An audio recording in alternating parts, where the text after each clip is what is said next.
Why don't you walk our audience through something called manager selection? Like, what is manager selection, and how does that play a role in portfolio construction?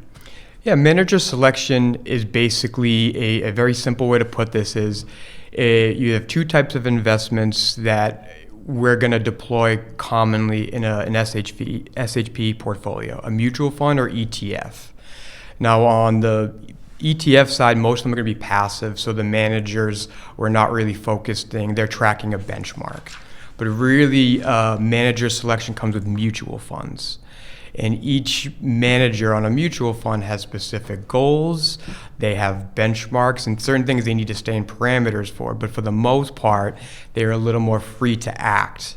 So if we like an asset class and we choose a manager, we have a lot more basically aspects of bullet points to look at as we review these managers, because we need to do a due diligence to make sure they're taking the proper strategy that we reviewed and it's staying true to our clients' goals. Mm-hmm. So it's really critical that we understand what they're doing from a quarterly basis, and we understand where their managers are, how long they've been there, and again their investment goals as well. Well, let me back up just because you mentioned something. So just for all of our audience, what is passive investing? What is active investing? Just sort of, just define those two terms for people as well. Kind of back in the lines with ETFs and mutual funds, most ETFs are passive. They can be active.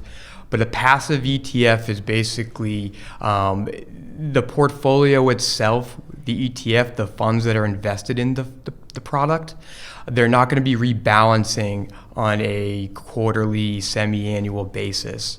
They usually rebalance once a year. Again, this is the funds that are held within the ETF, the exchange traded fund. So to us, if we have an asset class like the S&P 500, we know what's inside that. We do not need to have an active manager. And one huge difference between active and passive managers is cost. So on a passive ETF, if they're tracking the S&P, we understand what they're doing. We don't need to pay for an active manager to beat the S&P 500.